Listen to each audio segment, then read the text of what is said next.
Hay historias que por su brutalidad mueven y conmueven a un país entero.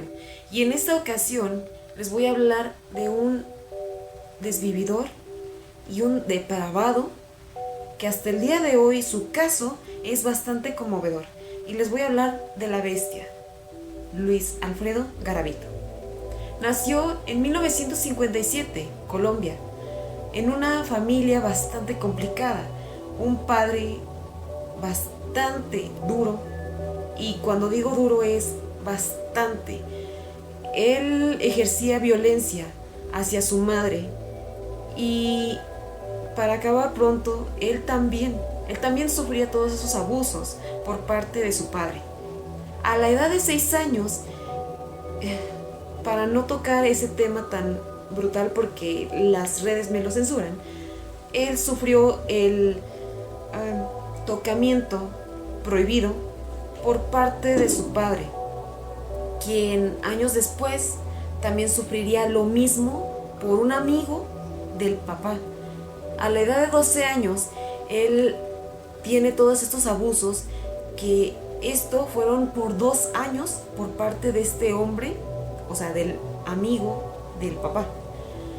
Para en este momento, él estaba sufriendo abusos por parte de sus compañeros en la escuela, y todo por sus anteojos y también por su sobrenombre, Garavito. Bueno, su apodo lo convirtieron en un apodo que era Garabato, lo cual eso pues detonó en cierta forma lo que ahora conocemos como este ser tan despreciable que hizo tantas abominaciones hacia los menores.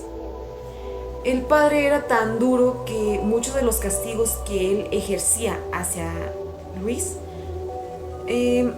era atarlo en un árbol, golpearlo, hacerle daño con navajas de afeitar, lo cual esto era bastante complicado, ya que él también veía cómo ejercía la violencia hacia su madre.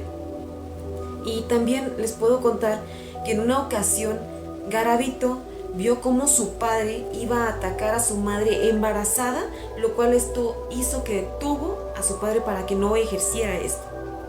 A la edad de 12 años, cuando él intentó hacer lo mismo con otra persona, su padre lo único que hizo fue: oye, ¿por qué no lo hiciste con una mujer?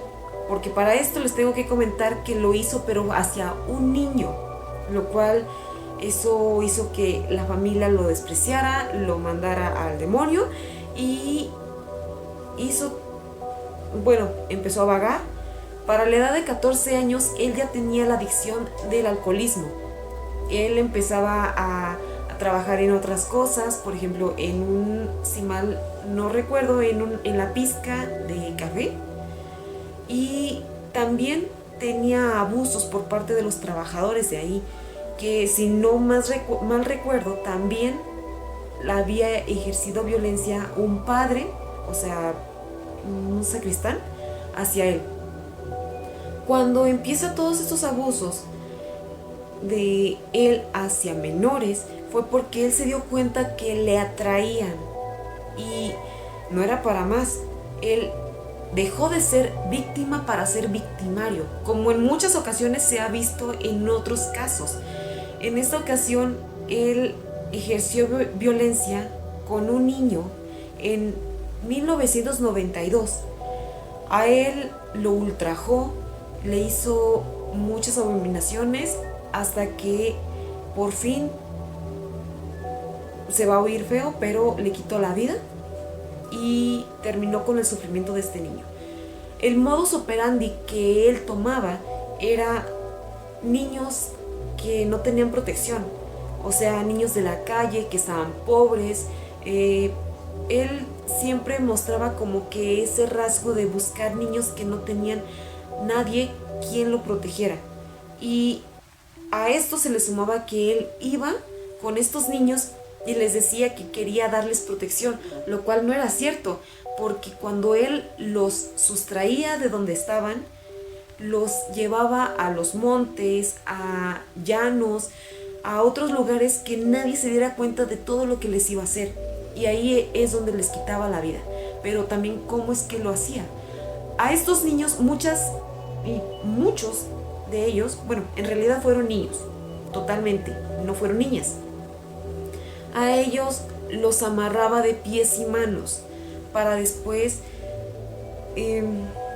ultrajarlos en su intimidad, después arrebatarles su vida y por último, muchas veces y muchos de los cuerpos que se encontraban estaban decapitados con varios signos de violencia. Incluso en varias ocasiones se encontró niños que no tenían sus genitales, lo cual era bastante turbio porque no era nada más uno, eran varios. Y vamos a suponer que en este lugar hay 5 cuerpos. Si en este momento él traía a otro niño, ahí también lo iba a dejar. Muchos de los rasgos que encontraban de violencia era que estaban boca abajo y en sus glúteos estaban expuestos, pero también tenían signos de marcas de violencia hacia estos pequeños. Así pasaron años que no sabían quién era. En realidad, las autoridades no daban crédito, no sabían quién era este monstruo, esta bestia, porque así lo denominaron, la bestia, por la brutalidad que él tomaba a los niños. Y así pasaron los años hasta que un día, como dato curioso, les tengo que decir que todos los ataques que él ejercía a los niños no era de noche, porque le daba miedo la noche. Increíble, ¿no? O sea, él hacía las cosas, pero en realidad le daba miedo la noche porque había peligros. ¿Pueden creerlo? Bueno, para este momento ya había hecho muchísimas cosas alrededor de Colombia. Creo que sí les había dicho. Este caso es en Colombia. Hizo desapariciones y todo esto, pero en junio de 1999 encuentran a un niño atado a un árbol. Pero ¿quién lo encontró? Un indigente que estaba haciendo cosas, ya saben, de índole, andaba loqueando para no entrar en otras cosas. Andaba loqueando y escuchó los gritos de ayuda de este niño. Al darse cuenta, corre y vio a este niño que estaba desnudo, lo cual eso le permitió para ir a salvar a este niño. Y cuando vio a esta bestia, agarró piedras y lo empezó a atacar, lo cual este malnacido corre y se oculta entre los matorrales. Al darse cuenta, corre a un lugar cercano para poder hablarle a las autoridades, lo cual eso hizo que la policía, al ya darse cuenta de todos estos desagrados, este desagrado que había hecho, hacen la alerta y comienzan la búsqueda de este hombre. Iván era el niño que sobrevivió a este monstruo. Pero ¿cómo es que se dieron cuenta que era Garavito? Bueno, sencillo. Unos meses antes habían encontrado objetos personales de este sujeto cerca de un lugar donde también había un niño sin vida. Por los peritajes y todo, habían encontrado botellas de licor barato, colillas de cigarrillo y entre ellos sus gafas y unos calzoncillos que había dejado en la escena del crimen, lo que esto permitió que empezara la investigación de quién era, porque cabe destacar que en todos los casos habían botellas de licor barato que él consumía antes o después de estar haciendo estas abominaciones, y las colillas de cigarrillo también era para calmar sus nervios. Entonces, ya teniendo esta información, el agente Sombra como así se le llamaba a este hombre, comienza la investigación, comienza a dar paraderos, empieza a buscar más pistas de quién era en realidad este hombre, porque vamos a recordar que también en las escenas de crimen que en este momento se encontraban a estos niños, había pisadas, pero no cualquier pisada. Cuando él iba caminando, él tenía un defecto, caminaba pero arrastraba un pie, que pues en México se le conoce como cojear. Bueno, recabando estas situaciones, dan con la hermana de Garavito. Cuando van al lugar donde él está, bueno, ella está, la hermana de Garavito le da a este agente muchas de las pertenencias que su hermano en ese momento tenía en su casa, lo cual eso da con algo bastante interesante. Había mapas donde tenía marcado dónde tenía a los cuerpos de los niños, y en efecto, muchas de las marcas pudieron dar con cuerpecitos de los niños que ya habían sido ultrajados, desvividos, y no solamente de ese año, del 99, no, sino de años atrás. Y estos cuerpos estaban ahí ya descompuestos y muchos de ellos estaban frescos. En este caso es como el niño que les cuento de enero del 99. Había sido ultrajado, desvivido, pero también había un detalle que era bastante desorganizado. Este hombre, en su momento de borrachera y pues al calor del momento, al fumar un cigarrillo, prenden fuego. Por eso es que deja las pertenencias en ese lugar y hace un pequeño incendio, lo cual esto hace que la pierna, el brazo y la parte izquierda quede calcinada, pero no es como que una herida tan brutal, pero sí era como la marca para poder dar con esto, porque vamos a recordar que encontraron los lentes de este hombre en la escena del enero del 99, lo cual da con todo. Pero también el agente Sombra se da cuenta de algo importante. Entre las pertenencias estaba la foto de Garavito, lo cual eso le da el perfil exacto de quién era. Volviendo a junio del 99, cuando encuentran a Iván, gracias a este indigente, al momento de ir en la patrulla y tener todo esto, los agentes ya tenían cubierto esta zona de los matorrales, lo cual era bastante difícil ya que la hierba ahí es bastante grande, así que era bastante fácil para él camuflajearse entre toda la maleza, lo cual los del lugar comienzan a hacer como una tipo redada, y ahí es donde pueden tratar de tomar a esta bestia. Iván, al ir en la patrulla, voltea hacia afuera y se da cuenta que entre los matorrales estaba él, y con bastante miedo y angustia grita: ¡Él es! ¡Él es!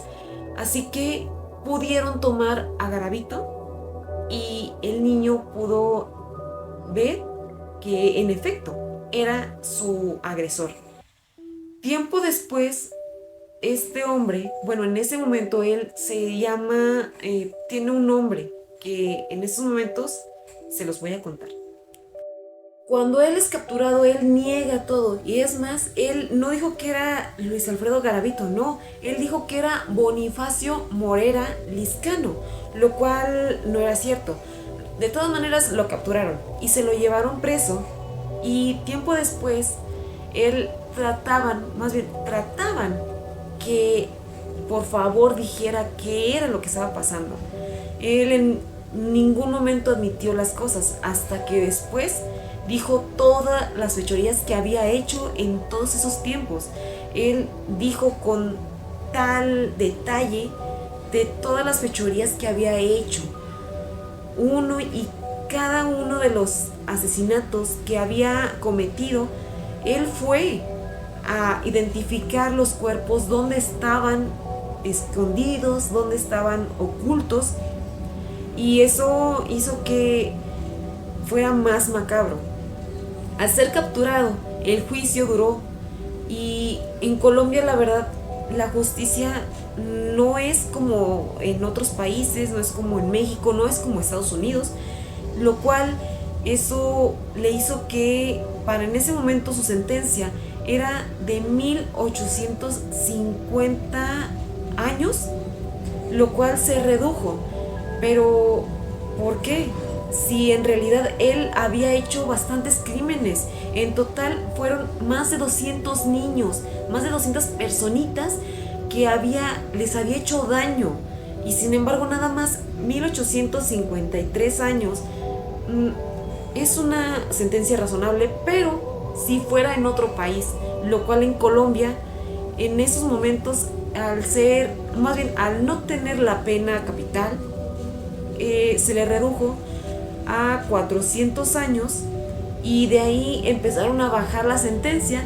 Y para este momento les quiero aclarar que su pena fue por nada más una persona, y es increíble porque todas las personas que a él les arrebató la inocencia y la vida fueron bastantes, y fue brutal, lo cual eso hizo que nada más se le redujera un tiempo. Si vamos a hablar así como el tiempo más o menos que iba a salir aproximadamente, él iba a salir en el 2023, pero eso no pasó. Ahí les cuento. En este momento les voy a contar un poquito de lo que en sus entrevistas posteriores él dijo. Él hacía las fechorías, o sea, los ultrajaba porque en términos vulgares se le puede decir que le antojó los niños, y para evitar que ellos sufrieran lo que él sufrió cuando él tuvo esas cosas, estas aberraciones que le hacían de niño, él mejor les quitaba la vida para que él no sufriera, ellos no sufrieran, lo cual es algo bastante hipócrita de su parte, porque entonces si no querías que sufrieran, ¿por qué lo hacías? Para este momento él estaba en la cárcel, y él, cabe aclarar que enferma, y esto hizo que no cumpliera la sentencia del tiempo que se supone que iba a tener. Él muere el 12 de octubre del 2023, hace poquito, pero hay que entender una cosa de esta historia. A pesar de la tragedia, a pesar de la brutalidad que este monstruo hizo, podemos destacar que hay una cierta falta de leyes, no solamente en Colombia, en toda Latinoamérica. Hay casos bastante brutales, y sin embargo la justicia simplemente los deja pasar como si fuera algo que no importa. ¿Cuántos casos y cuántos desvivimientos en Colombia hubo por parte de este hombre? Y no solamente de él, vamos también a otros asesinatos, bueno, a otros desvivimientos para los que no están en Spotify. Pero también hay que aclarar que hay que ver sobre cómo están las leyes, y también que no siempre la justicia va a ser algo bueno, y hay que tenerlo como una reflexión en vez de darnos coraje con esta historia, ¿vale? Yo soy la Diabla González, y espero que esta sea una de las historias que les guste, y si les gusta, por favor denle like y compártanlo, y por favor suscríbanse en este canal, y hay que les sale. Chao.